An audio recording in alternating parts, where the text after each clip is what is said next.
हिंदुस्तान की धरती ऋषि मुनियों की धरती रही है। इस धरती पर एक से बढ़कर एक ऋषि मुनि हुए। उनमें से एक महान ऋषि थे दुर्वासा, जिनके बारे में कम लोग ही जानते हैं। लोगों के मन मस्तिष्क में इनकी छवि अत्यंत क्रोधी ऋषि की बनी हुई है, लेकिन ये बहुत ही महान ज्ञानी थे।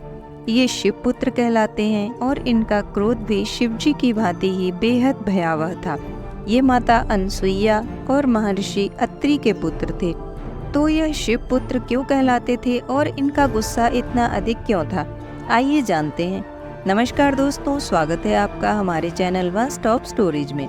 स्वागतम। कैसे हैं आप? आशा करती हूँ आप बहुत अच्छे होंगे।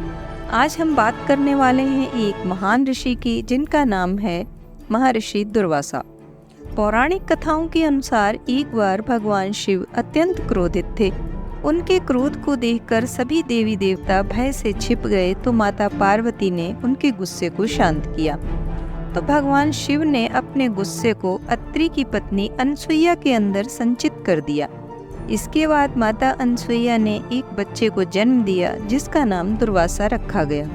दुर्वासा बचपन से ही बेहद गुस्सैल स्वभाव वाला बालक था। ऋषि दुर्वासा अपने क्रोध में आकर किसी को भी श्राप दे देते थे, इसलिए सभी देवी देवता भी उनसे भय खाते थे और उनका सम्मान करते थे। ऋषि दुर्वासा का विवाह ऋषि अम्बरीश की पुत्री से हुआ।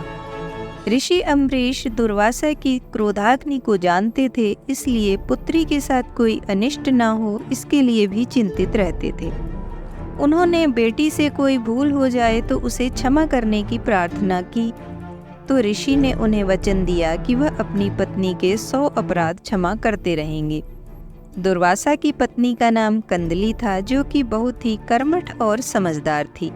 वह हर एक बात का ख्याल रखती थी, लेकिन रोजमर्रा की जिंदगी में कुछ न कुछ गलतियां हो ही जाती हैं। लेकिन ऋषि ने कभी भी उन पर क्रोध नहीं किया। शायद यही कारण रहा होगा कि कंदली के स्वभाव में धीरे धीरे निश्चिंतता आने लगी। एक दिन ऋषि कहीं से प्रवास कर कुछ देरी से आए। रात्रि भोजन के उपरांत उन्होंने अपनी पत्नी से कहा कि कल मुझे ब्रह्म मुहूर्त में जरूर उठा दें। मैं खुद भी प्रयास करूंगा, लेकिन थकान के कारण शायद ऐसा संभव न हो। अगली सुबह कंदली की आंख तो खुली ब्रह्म मुहूर्त में, लेकिन आलस के कारण न तो वह खुद उठी और न ही उसने ऋषि को उठाया। सुबह जब ऋषि की आंख खुली, दिन चढ़ गया था। अपना अनुष्ठान पूरा न कर पाने के कारण वह कंदली पर बहुत क्रोधित हुए और उन्हें भस्म हो जाने का श्राप दे दिया। श्राप देते ही कंदली राख में बदल गई। ऋषि को भी इस घटना पर बहुत दुख हुआ कि उनके कारण उनकी पत्नी राख में बदल गई। जब कंदली के पिता अम्बरीश आए तो उन्हें अत्यंत दुख हुआ अपनी पुत्री को राख बना देखकर। तब ऋषि दुर्वासा ने कंदली की राख को पेड़ में बदल दिया और वरदान दिया कि यह हर पूजा व अनुष्ठान का अहम हिस्सा बनेगी। इस तरह केले के पेड़ का जन्म हुआ और कदली फल यानी केले का फल हर पूजा का प्रसाद बन गया।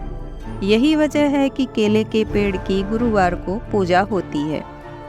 महर्षि दुर्वासा के बारे में ये तो सभी जानते हैं कि वह कितने क्रोधित थे और किसी को भी श्राप दे देते थे, लेकिन वो खुश होकर वरदान भी दिया करते थे। ऋषि दुर्वासा राजा दशरथ के भविष्यवक्ता थे। उन्होंने रघुवंश के लिए अनेक भविष्यवाणियां की।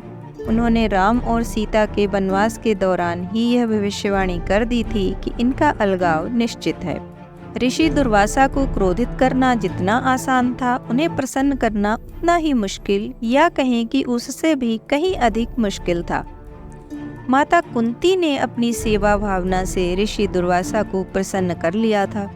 कुंती की सेवा भावना से प्रसन्न होकर दुर्वासा ने उन्हें एक मंत्र बताया, जिसकी सहायता से वह किसी भी देवता का ध्यान कर मनचाहा वरदान प्राप्त कर सकती थी। ये हम सभी जानते हैं कि पांडवों का जन्म इसी मंत्र की सहायता से हुआ था। ऋषि दुर्वासा ने शकुंतला को श्राप क्यों दिया, ये जानने से पहले शकुंतला दुष्यंत की कहानी को जानना अति आवश्यक हो जाता है। वैसे तो हम में से अधिकतर ने यह कहानी बचपन में जरूर पढ़ी होगी, लेकिन हो सकता है याद ना हो, तो मैं संक्षेप में बताने का प्रयास करती हूँ। यह कहानी पौराणिक कथाओं में भी आती है और महाभारत में भी।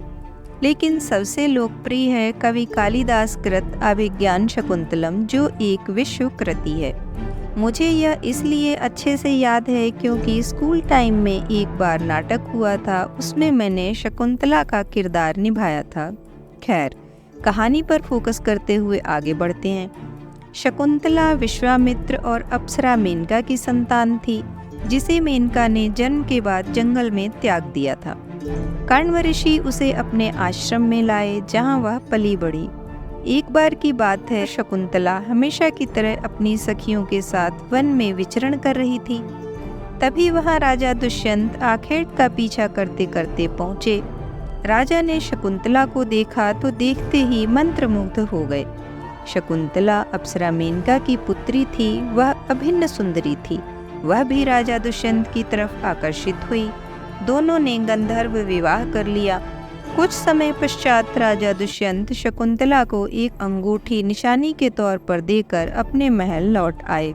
आप में से बहुत लोगों को कहानी याद आ गई होगी, तो चलिए अब श्राप की बात कर लेते हैं। राजा दुष्यंत के चले जाने के बाद शकुंतला उदास और उसी के ख्यालों में खोई रहती थी।